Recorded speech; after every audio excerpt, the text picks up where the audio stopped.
Hello everyone, I hope आवाज़ आ रही होगी, बढ़िया आ रही होगी। आज हम क्लास स्टार्ट 12th का चैप्टर नंबर 1 स्टार्ट करने वाले हैं, जिसमें चल रहा है हमारा इम्पोर्टेंट क्वेश्चन, जिसका नाम है विद्युत आवेश तथा क्षेत्र। जिस चैप्टर में आज हम इम्पोर्टेंट क्वेश्चनों की बात करने वाले हैं, इसके कई सारे पार्ट बनेंगे। वो सारे इम्पोर्टेंट क्वेश्चन मैंने इन्हीं पार्टों में इंक्लूड कर दिया गया है। ठीक है, आपको ये इम्पोर्टेंट क्वेश्चन है विद्युत आवेश तथा क्षेत्र चैप्टर के पहले के 1 के। ठीक है, अब आपने अगर क्या करना है, अगर क्लास 12th के फिजिक्स के इम्पोर्टेंट क्वेश्चन आपने देखने हैं तो हमारी एक प्लेलिस्ट बनेगी यूपी मैथ स्टडी पर, जाके आप पहले से सीक्वेंस में 1 by 1 वीडियो को देख सकते हैं। पहले चैप्टर के सारे क्वेश्चन यहाँ पर आपको दिख जाएंगे। ठीक है, इम्पोर्टेंट मैंने बहुविकल्पी से लेकर अच्छे लेवल तक की डेरिवेशन भी इंक्लूड कर दी है, तो आपको ऐसा डाउट नहीं आना चाहिए कि नहीं सिर्फ बहुविकल्पी के ऊपर फोकस कर रहे हैं या 2 नंबर के क्वेश्चनों के ऊपर फोकस किया जा रहा है। तो ऐसा कुछ भी नहीं है, 2, 5, 7 जितने भी नंबर के आते हैं वो सबको मैंने इंक्लूड कर दिया है। ठीक है, तो स्टार्ट करते हैं, पहले क्वेश्चन की ओर चलते हैं। जरा देखेंगे क्या है पहला क्वेश्चन। पार्टों की फॉर्म में आपको ये इम्पोर्टेंट क्वेश्चन मिलने वाले हैं। आज पार्ट नंबर है 1। ठीक है, देन आगे की ओर बढ़ेंगे। देखो पहला क्वेश्चन क्या है। एक धातु के टुकड़े पर -3.2 कूलाम का आवेश है, धातु में अधिकतम इलेक्ट्रॉनों की संख्या क्या होगी? धातु में इलेक्ट्रॉनों की अधिकतम संख्या क्या होगी? जरा देखेंगे, Q बराबर NE, आपको एक फॉर्मूला पता होगा, Q बराबर NE होता है, प्लस माइनस NE होता है। ठीक है, अगर N का मान निकालेंगे तो Q अपॉन क्या हो जाएगा हमारा E, क्या हो जाएगा Q अपॉन E। N मतलब अधिकतम इलेक्ट्रॉनों की संख्या, बात क्लियर। तो Q का मान कितना है हमारे पास बताना, 3.2। ठीक है, E बराबर क्या होता है, एक इलेक्ट्रॉन बराबर होता है 1.6 × 10⁻⁻19, क्या होता है -19। ठीक है, पॉइंट से ये कट जाएगा, 16 दूनी 32, तो 2 ऊपर जाएगा तो ये क्या हो जाएगा 10⁻20। समझ में आ रहा है? तो यहाँ पर एक ऑप्शन होगा हमारा, ये प्लस का 19 हो जाएगा, क्या हो जाएगा प्लस का 19 हो जाएगा। तो आंसर क्या आ जाएगा 2 × 10⁻+19। तो ये ऑप्शन हमारा बी है। ये ऑप्शन में थोड़ा एरर हो गया है, तो ये ऐसे लिखा हुआ है 2 × 10⁻−19। ठीक है, तो यही इसका राइट आंसर है पहले क्वेश्चन का। बात क्लियर हो जानी चाहिए। ठीक है, देन अगले क्वेश्चन की ओर बढ़ते हैं हम। जरा देखें, अगले क्वेश्चन का है, निम्न में से कौन सा विद्युत क्षेत्र का मात्रक नहीं है? तो इसमें सीधा सीधा आप टिक लगा दोगे, जूल प्रति कूलाम। जूल प्रति कूलाम ये तुम्हारा वैद्युत क्षेत्र का मात्रक नहीं है। इसमें ज़्यादा टाइम ना लेकर हम सीधा सीधा आगे की ओर बढ़ जाएंगे। जूल प्रति कूलाम वैद्युत क्षेत्र का मात्रक नहीं है। ठीक है, देन अगले की ओर, अगला क्वेश्चन है आपकी स्क्रीन पर, निर्वात की वैद्युतशीलता का मात्रक क्या होगा?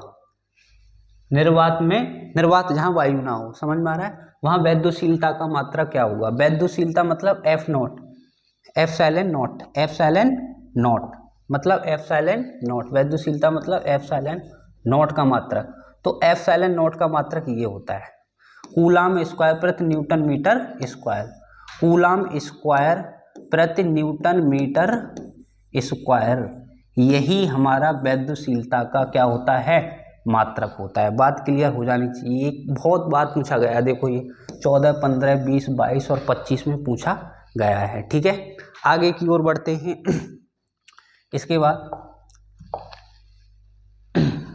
अगले क्वेश्चन की ओर देखो, 2.0 माइक्रो कूलाम के 2 बराबर तथा विपरीत आवेशों के बीच की दूरी 3 सेंटीमीटर है, उसका वैद्युत द्विध्रुव आघूर्ण ज्ञात कीजिए। ये क्वेश्चन पूछा गया है। ठीक है, तो एक फॉर्मूला होता है, जरा देखेंगे क्या होता है। तो देखो P बराबर QD, क्या होता है QD। ठीक है, D को हम तोड़ के भी लिख सकते हैं एक फॉर्म में। ठीक है, तो P बराबर क्या होता है QD, P बराबर क्या होता है QD। तो P क्या होता है P बराबर, अब देखो Q का मान क्या है हमारे पास 2 माइक्रो, तो 2 × 10⁻⁻6 माइक्रो है, इस वजह से -6 कर दिया है मैंने। इंटू डी, डी को सेंटीमीटर है ना यहाँ, 3.0 सेंटीमीटर, इसे मीटर में कन्वर्ट कर लो तो 0.03 मीटर। बात क्लियर। तो मैंने बोला डी की जगह क्या कर देंगे 0.03। बात क्लियर। पॉइंट को हटाएंगे, नीचे 2 जीरो आ जाएंगे हमारे, ठीक है। अब जरा देखना कितने बचेंगे, 3 दूनी 6, तो P बराबर हमारे पास क्या बचेगा 3 दूनी 6 इंटू, अब देखो ये 10 की पावर 20 100 है, 100 को ऊपर ले जाओगे तो 10 की पावर माइनस क्या हो जाएंगे 8, 10 की पावर माइनस 8, सही है। तो P बराबर, इसका आंसर क्या है, P बराबर 6 इंटू 10 की power minus 8 coulomb metre is the right answer for this question is b, for this question is b. Sir ये थोड़ा वैसा आ रहा है, क्लियर नहीं दिख रहा है। हाँ अब ठीक दिख रहा थोड़ा, सही है। बात क्लियर, यहाँ तक दिख तो रहा होगा, ठीक है भाई। अगले क्वेश्चन की ओर बढ़ते हैं, जरा हम देखते हैं अगले क्वेश्चन की ओर क्या है, जरा देखें।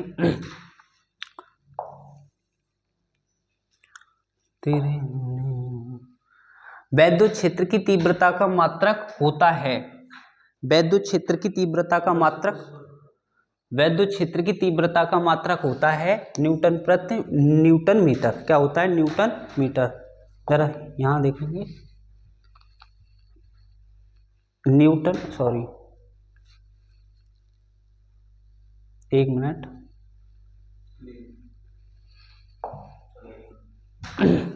देखो ये कहाँ गया क्वेश्चन,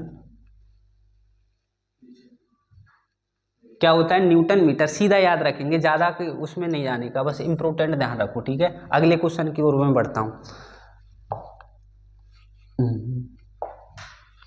अगले क्वेश्चन की ओर देखेंगे, ये हो गया हमारा, ये है। अब देखो 2 बिंदु आवेश K1 परावैद्युतांक वाले माध्यम में रखे हैं, उनके मध्य लगने वाला स्थिर वैद्युतिकी बल F है।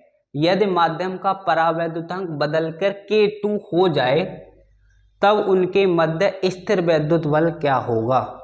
तो उनके मध्य वैद्युत स्थिर बल क्या होगा, तो आप जानते होंगे, जरा देखना इधर एक चीज होती है यहाँ कि F क्या होता है, F प्रोपोर्शनली होता है 1/F के, किसके होता है K, यानी कि परावैद्युतांक के।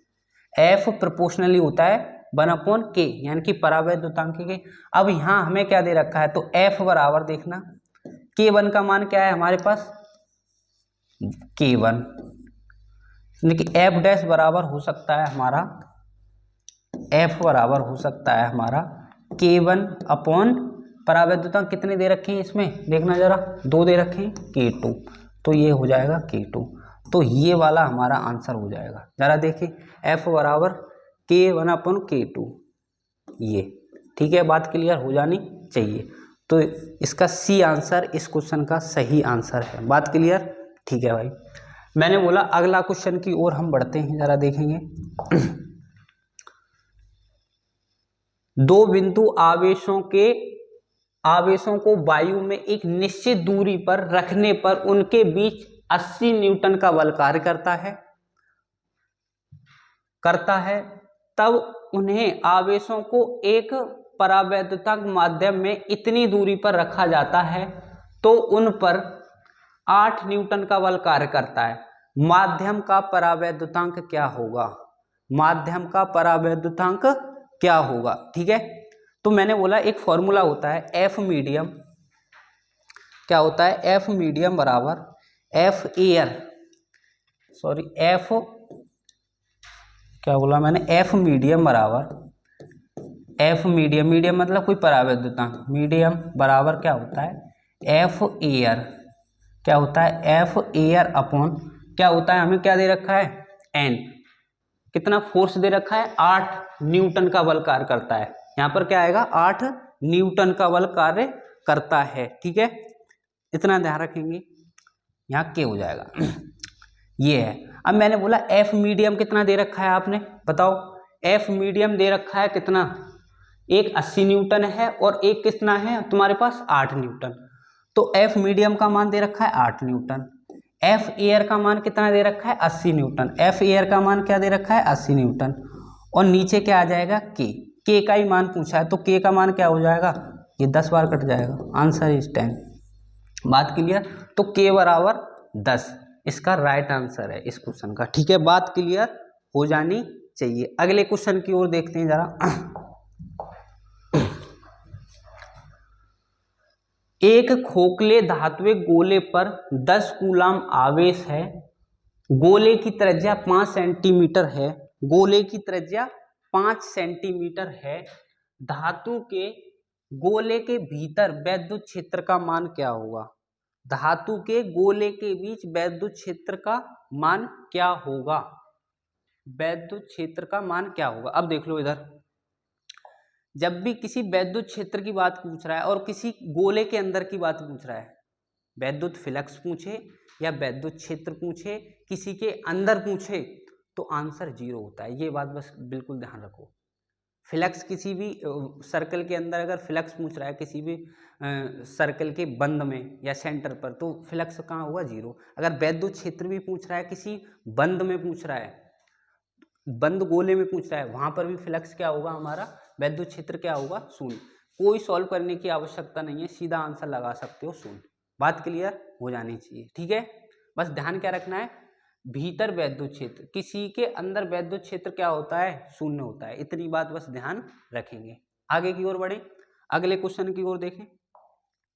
ठीक है भाई, अगले क्वेश्चन की ओर जरा देखेंगे। इधर देखो, परमाणु के अंदर एक अल्फा कण जिस बल के कारण प्रकीर्णित होता है उसे बोलते हैं हम नाभिकीय बल। उसे क्या बोलते हैं हम, नाभिकीय बल। सीधा सीधा आंसर बता दो, क्या बोलते हैं, नाभिकीय बल। उसे क्या बोलते हैं हम, नाभिकीय बल। बात क्लियर। अगले क्वेश्चन की ओर जरा देखेंगे। मैंने बोला अगला क्वेश्चन क्या है, अति लघुत्तरीय प्रश्न है, यानी कि 2 नंबर के क्वेश्चन यहाँ से शुरू होने वाले हैं। तो मैंने देखना एक क्वेश्चन है, इसको ऐसे लिखा गया है, जरा देखो इस क्वेश्चन को। ये 7n⁴, ठीक है। नाविक पर कूलाम में आवेश की गणना करो। क्या पूछ रहा है, आवेश पूछ रहा है। क्या पूछ रहा है आपसे, आवेश। तो आवेश आप निकालते हो, Q बराबर क्या होता है, Ne, ऐसे ही निकालते हो भाई साहब। अब मैंने बोला n का मान कितना दे रखा है तुम्हें, n का मान है 7, n का मान क्या है हमारे पास 7, n का मान क्या है हमारे पास 7। तो मैंने बोला ठीक है, अब देखना जरा, Q बराबर n की पावर क्या है इतना, 1.6 इंटू 10 की पावर माइनस क्या हो जाएगा 19, क्या हो जाएगा 19। ठीक है, अब मैंने इस पॉइंट को हटाया, 1 0 नीचे आ जाएगा। ठीक है, मैंने बोला Q बराबर आंसर क्या आ जाएगा, 16 सत्ते कितने होते हैं 112, 16 सत्ते 112, ऊपर जाएगा तो ये कितने हो जाएंगे, प्लस का हो जाएगा 10 की पावर 20। ठीक है, अब देखो इधर Q बराबर, अगर मैंने पूछा कि अगर मेरे को पॉइंट को यहाँ खिसकाना है तो यहाँ से क्या करने पड़ेंगे, 2 0 हमें कट करने पड़ेंगे। अगर एक कट कर आगे बढ़ा रहे हो तो 1 कर दो, 2 पॉइंट को खिसका रहे हो 2 डिजिट आगे तो 2 कटने कर। बात क्लियर। तो इसमें जरा देख लो, ये भी आंसर हमारा सही है। अगर कुछ बंदे ऐसे बोलेंगे कि नहीं मैं पॉइंट को यहाँ लेना चाह रहा हूँ क्या, 1.12, तो इसलिए क्या हो जाएगा 10 की पावर माइनस 80। ठीक है, बात क्लियर।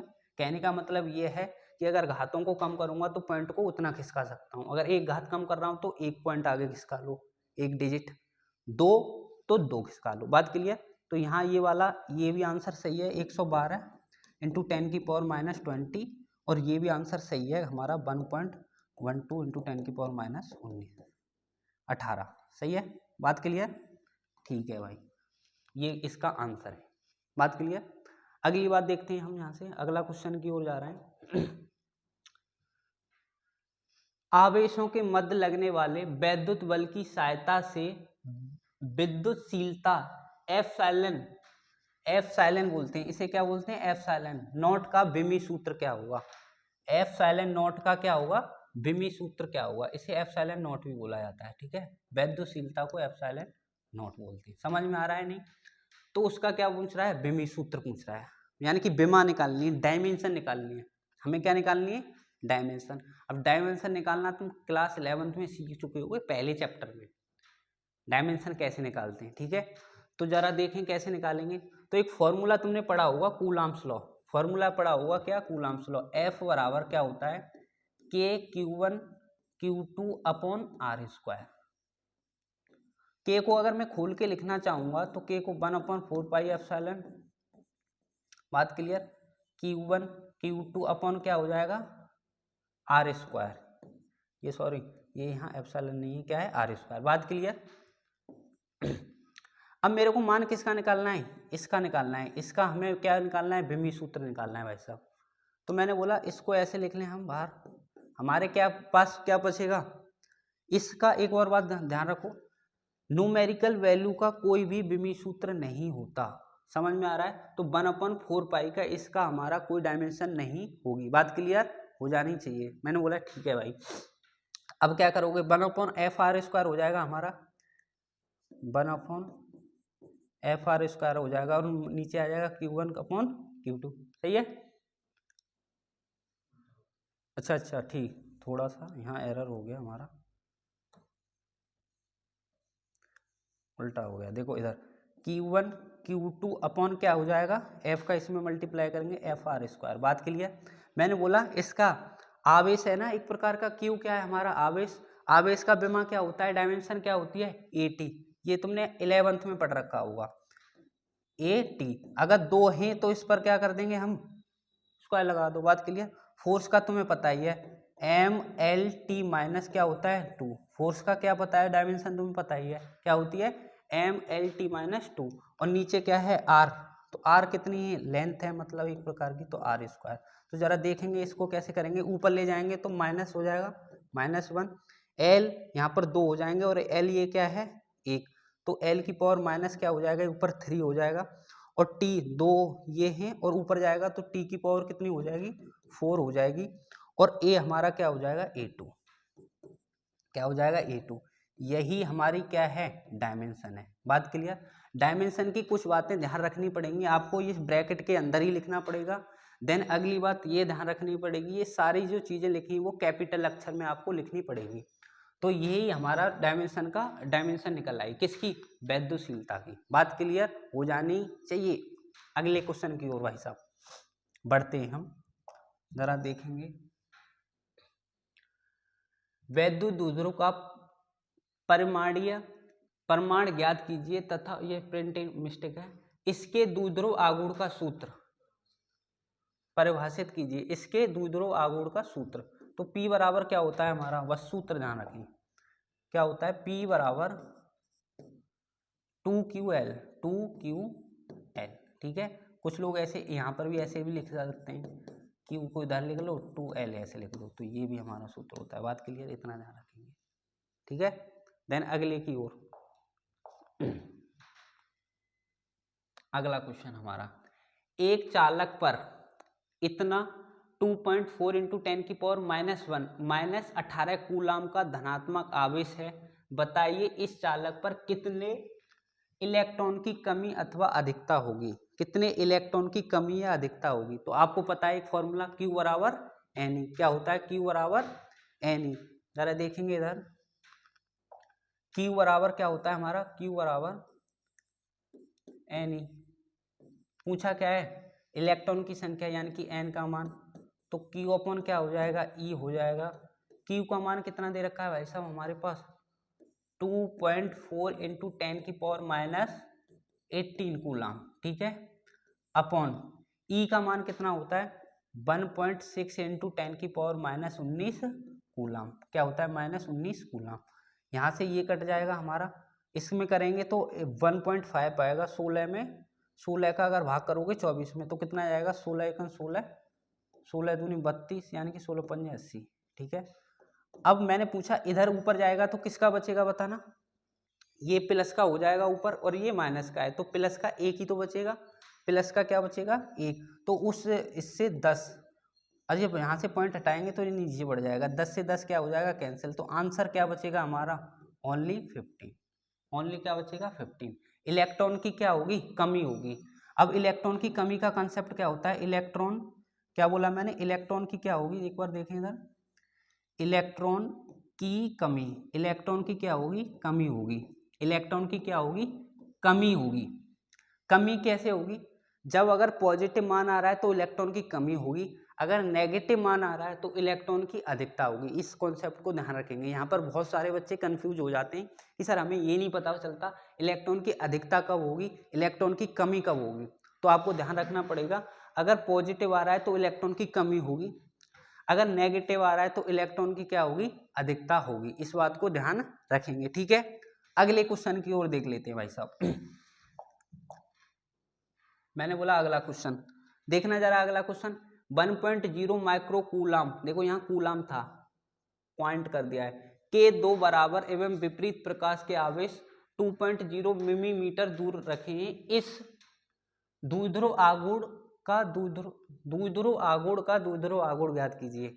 यहाँ थोड़ा एरर हो गया, द्विध्रुव आघूर्ण पूछा है, सिंपल सा फंडा ये है, ठीक है। तो मैंने बोला भाई साहब देख लें एक बार, क्या फिर से वही चीज करनी है हमें।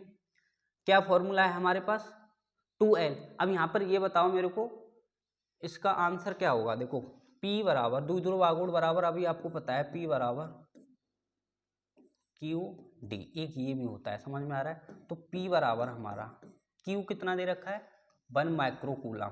तो 1 × 10⁻⁶ लिख सकता हूँ, नहीं, माइक्रो मतलब 6, समझ में आ रहा है। तो यहाँ मैं क्या लिख लूँ, 1 × 10⁻⁶ इंटू डी क्या है, मिलीमीटर। मीटर में कन्वर्ट करेंगे तो क्या हो जाएगा, 0.02 मिलीमीटर से मीटर में, सॉरी क्या हो जाएगा, 2 × 10⁻⁻3, सही है। अगर मिलीमीटर है ना ये, ठीक, मिलीमीटर से किस में हम कन्वर्ट करेंगे, मीटर में। तो 2 × 10⁻⁻ क्या हो जाएगा 3, यानी कि 1000 से हमने भाग कर दिया। देखो 2 × 10⁻⁻ क्या हो जाएगा 3। मैंने बोला अब क्या कर लो, तो 2 ये हो जाएगा, 2 × 10⁻⁻ कितने हो जाएंगे 19। यही हमारा आंसर है। बात क्लियर, ठीक है। द्विध्रुव आघूर्ण, आघूर्ण है ना, कूलाम ज्ञात करना है, ठीक है। बात क्लियर यहाँ तक। अगला क्वेश्चन की ओर देख लेते हैं जरा। अब देखो यही है ना, वही वाला क्वेश्चन है कि अगला आ गया, ये तो वही क्वेश्चन है। अगले की ओर देखें, ठीक है। वैद्युत फ्लक्स का मात्रक होता है, वैद्युत फ्लक्स का मात्रक होता है न्यूटन मीटर स्क्वायर प्रति, वैद्युत फ्लक्स का मात्रक होता है, वैद्युत फ्लक्स का मात्रक होता है न्यूटन मीटर स्क्वायर प्रति कूलाम इनवर्स -1। ये होता है भाई साहब, newton metre square inverse coulomb के -1 ऊपर की ओर जा रहा है, समझ रहे हो। इस चीज को हम लिख सकते हैं, या बट्टे में लिखोगे तो कूलाम नीचे लिख लो। बात क्लियर, ये आपका आंसर होगा, ठीक है। आगे की ओर बढ़ते हैं जरा, अगले क्वेश्चन की ओर जरा देखें। एक समान वैद्युत क्षेत्र E बराबर कितना दे रखा है, 4I cap plus 3J volt meter, पता नहीं क्या लिख रखा है, यहाँ एरर हो गया है, ये प्रिंटिंग एरर, ठीक है। पृष्ठ A बराबर 2J मीटर स्क्वायर से संबंधित वैद्युत फ्लक्स का मान ज्ञात करो। यानी कि वैद्युत फ्लक्स निकालना है भाई साहब, हमें क्या निकालना है, वैद्युत फ्लक्स निकालना है। तो फाइव, एक फॉर्मूला पता होगा, 5 बराबर E.A, क्या होता है E.A, पता है ना। तो मैंने बोला 5E लिख लो यहाँ पर, 5E बराबर, तो E का मान कितना है बताना मेरे को, 4I प्लस 3J। बात क्लियर। डॉट A का मान कितना है हमारे पास, 2J, सॉरी क्या है हमारा 2J, J का J के साथ, तो Q 5E का मान कितना आ जाएगा 6। बात क्लियर। और I क्रॉस I क्या होता है 1, ये तो पता ही होगा, फिजिक्स में पढ़ा हुआ 11th में। I.I का मान क्या होता है 1, J.J का मान क्या होता है 1, K का मान क्या होता है 1, पता है ना, ठीक है। ये 11th की चीज है। तो आंसर इसका कितना होगा 6। आगे की ओर बढ़ते हैं, अगले क्वेश्चन की ओर देख लेते हैं। एक बंद पृष्ठ के भीतर n वैद्युत द्विध्रुव आघूर्ण रखे हैं, बंद पृष्ठ से निर्गत कुल वैद्युत फ्लक्स कितना होगा, ऐसे होना चाहिए, कितना होगा, सही है, ठीक है भाई। वैद्युत फ्लक्स पूछ रहा है, और मैंने अभी ये कॉन्सेप्ट बताया था कि अगर किसी के अंदर पूछ रहा है, बंद फ्लक्स पूछ रहा है, किसी के अंदर वैद्युत फ्लक्स पूछ रहा है, समझ रहे हो, तो आंसर क्या आता है 0 आता है। आंसर क्या आता है 0। तो सीधा आंसर आप लिख दोगे क्या है आंसर क्या आएगा 0, क्योंकि यहाँ पर 0 क्यों बोल रहा हूँ मैं, क्योंकि बंद पृष्ठ है, देख लो इधर चीज बंद पृष्ठ है, और बंद पृष्ठ के अंदर अगर वैद्युत फ्लक्स पूछ रहे हो तो आंसर सीधो होगा, क्या होगा 0 होगा। अगर वैद्युत क्षेत्र भी पूछ रहे हो तो वो भी क्या होगा 0। तो ध्यान रखना है आंसर क्या आएगा, इसका आंसर क्या आएगा, हमारा आंसर आएगा 0, आंसर क्या आएगा 0। बात क्लियर। अगले क्वेश्चन की ओर जरा देख लो भाई साहब। मैंने बोला अगले क्वेश्चन की ओर देखना। अनंत विस्तार के आवेशित चादर के समीप वैद्युत क्षेत्र की तीव्रता का व्यंजक लिखिए। देखो व्यंजक की अगर बात कर दी तो भाई साहब डेरिवेशन करनी पड़ेगी, लेकिन बहुविकल्पी क्वेश्चन चल रहे हैं तो हम यहाँ पर फॉर्मूले से बात कर लेंगे, ठीक है। अगर व्यंजक की बात की है तो इसकी पूरी डेरिवेशन करनी पड़ेगी और वो 5-6 नंबर का क्वेश्चन आएगा सीधा सीधा, ठीक है। लेकिन अभी हम थोड़े अति लघुत्तरी और बहुविकल्पी क्वेश्चनों की ओर ध्यान दे रहे हैं इस पर, इस वजह से हम इसे एक सीधा फॉर्मूला लिख लेंगे। तो अनंत विस्तार का एक फॉर्मूला होता है, अनंत विस्तार चादर के लिए हमारा एक फॉर्मूला होता है E बराबर सिग्मा अपॉन 2 एप्सिलॉन। ये ही होता है अनंत विस्तार के लिए, ठीक है। मैंने बोला ना अगर इसका व्यंजक पूछ रहे हो तो ड्राइव करके आता है, ये पूरी डेरिवेशन होती है, 5-6 नंबर की आती है, लेकिन हम यहाँ पर सिर्फ अति लघुत्तरी में उसका फॉर्मूले से काम चला लेंगे बहुविकल्प में। बात क्लियर।